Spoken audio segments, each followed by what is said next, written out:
Masu sauraro barkanmu da sake kasancewa da ku a babi na biyu a cikin littafin Kuruciya Cikin Duhu. Kafin ka ce wani abu, tuni mutane suka taru a kan Faima da ko motsi ba ta yi, tamkar babu numfashi a jikinta. Wasu na ta surutu, yayin da wasu suka fara tattaro mata bodikanta da suka fada kwata. Cike da tausayinta, Lami tana kwance, wani yaro ya zo ya faɗa mata abin da yake faruwa a waje. Babu shiri ta tashi zaune tana zage-zage, ko ɗan kwali bata saka ba, ta janyo abin tatar koko ta yafa. Takalmi wari da wari ta sa ta fita, tana sawa ta sha jinin jikinta saboda wani kallo da ta ga Iro. Ɗan gidan mai gari yana yi mata. Kowa ya san Iro ba shi da mutunci ko kaɗan, baya jin magana, ga shaye-shaye, wanda a cewarsa wai Faima yake so.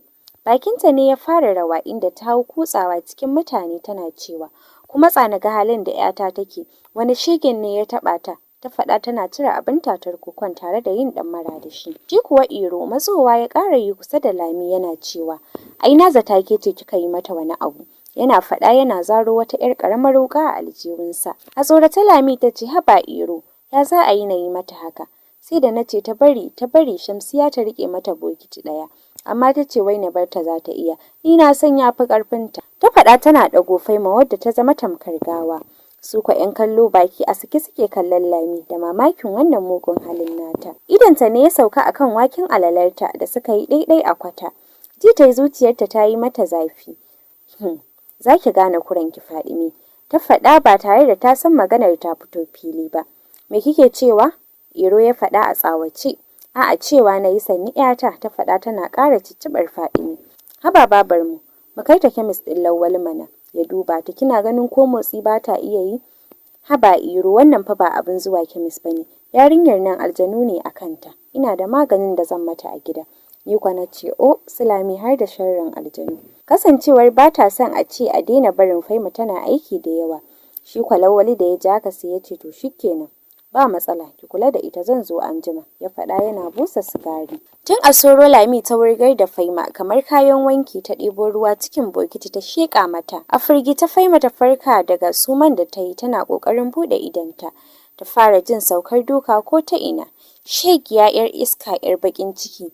Ni za ki yi wa asara? Kin san da yadda na yi na samu kuɗin nan, mai baƙin hali, mai halin uwarta? Ina dan Allah ki yafe min, ba da sani na zubar miki ba. In na zazzaɓi ne a jikina lokacin, gashi kuma ina jin yunwa. To Maiya, ba sai ki ci abincin ba? Idan matsiyacin ubanki ya bani kuɗin, to ki sani duk inda zaki a yau ba sai gobe ba. Sai kin biya ni kuɗin wakena da na gero. Tun da baƙin ciki kike min da sana'ar da nake, munafuka matuciya. Ita kwa Faima gaba ɗaya ta fita daga hayyacinta. Ɗauki kawai take nema, tana roƙon Lami da ta yafe mata. Wallahi sai kin biya ni, na dai faɗa miki. In ni dan Allah ki haƙuri, wallahi ba ni da kuɗi kuma ban san a inda zan samu ba, dan Allah in na ki haƙuri ba zan ƙara ba. Munafuka, za ki rufe min baki ko kuwa sai na fasa bakin? Wani dattijo ne Bafulatani ya yi sallama a gidan, yana kallon yadda Lami take jibgar Faima. Lami, lafiya yau kuma? Wata maganar ta ɗauko. Kai ma malam, ai ka san halin yarinyar nan. Daga aikenta kai markaɗe ta zubar da markaɗen, sannan ta saka yara suka farfasa min bokiti. Malam, yarinyar nan ban san me na tsare mata a gidan nan ba. Ta janyo min asarar dukiya mai yawa. Dama bashi na karɓo waken nan. Wallahi yarinyar nan ta zame mana annoba malam a cikin gidan nan. Malam Sani sai da ya ji wani iri a ransa akan dukan da ya ga Lami tana yi, sai dai ba shi da bakin magana. Malam kuwa ka san yarinyar nan me take aikatawa? Abin nan ya ɗaure min kai, wai Fadima ce da wannan halin? Malam ka san kuwa me Fadima take aikatawa? Ni abin nan ma ya ɗaure min kai malam, na rasa ta ina zan fara yi maka bayani. Ai malam ba iya zubar da markaɗen ba ne, da a ce iya zubar da markaɗe ta yi da abin da sauki. Ni na ma rasa ta ina zan fara yi maka bayani malam. Faima idanta ne suka yo waje, inda a tsorata take kallon Lami, tana jiran ta ji me za ta faɗa wa baban nata, wato Malam Sani. Kuma nan muka kawo ƙarshen babi na biyu, sai kuma ranar Alhamis idan Allah ya kai mu, za mu ci gaba cikin babi na uku, inda za mu ji wace ce Faima.